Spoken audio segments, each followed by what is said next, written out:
The Vögele MT3002i is a mobile conveyor system which provides additional flexibility in paving and roadworks operations. It has a maximum conveyor capacity of up to 1200 tonnes per hour. The box is very smart with some really good looking pictures, and there's a few specification details printed on the side. Inside, the model is contained within a standard arrangement of 2 polystyrene trays, and when you lift the lid on those, the model is also wrapped in some protective tissue paper. The model's got 1 or 2 delicate parts, so it just needs to be lifted out carefully by gripping onto something solid. And the only other packing to remove is a piece of polystyrene from under the canopy. There are no instructions for the model, but what is included is a small reprint of a Vögele brochure, and this has got good pictures and description of the real machine, and it's a very welcome addition to the model.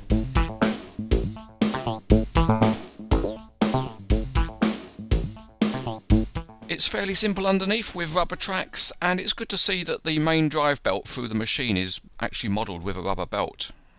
The track frames are simple looking, but that's how the real machine looks. The receiving hopper is mostly metal with plastic worm conveyors and real rubber flaps at the front. The side panels are modelled well with good graphics, and there are small hinges at the top because these panels are open. And if we take a look inside, there's various motors and cables modelled. In one respect, it's done in a simple way because it's elements of the casting painted rather than being made of separate components, but it still looks pretty effective.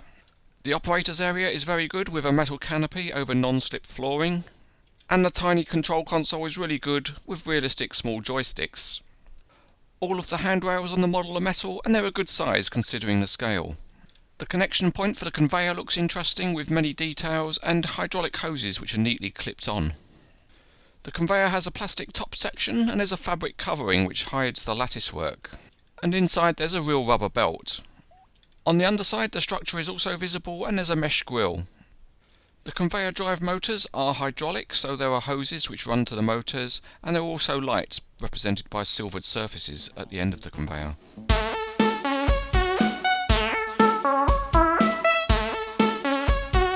To start the review of the features, we'll bring the machine to site on a low loader, and that shows one of the features of the model, which is that the canopy can be lowered to reduce the headroom of the model.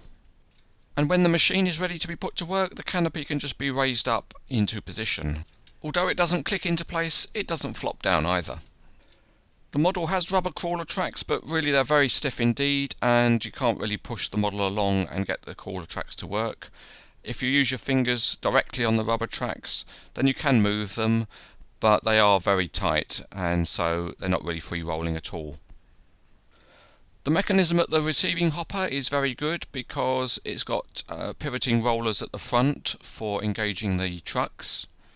To maximise the capacity, the hopper sides can be slid open, and when that's done you can see the rubber belt that runs up through the machine. One really nice feature that's been implemented is that the front edge of the receiving hopper is on a mechanism that tilts up, so forcing material into the belt. This is an intricate mechanism which NZG have engineered very well. Another feature which is very good is the opening covers, which give access to the engine and other parts in the body. For the most part the covers are stiff enough that they stay open, although one on the review model was a bit loose, and inside you can see some engine detail. It's also really good that the covers have been modelled on both sides of the machine, so when you turn the model round you can open the other side up and again see some different engine and component details. The opening covers are good because they provide different display opportunities. The rubber belt inside the conveyor belt assembly is fixed and doesn't rotate, but the whole assembly does pivot from side to side to produce a realistic offset angle just like the real machine. And the whole conveyor can also be lowered down to a position which is almost horizontal, perhaps for when the machine is being transported.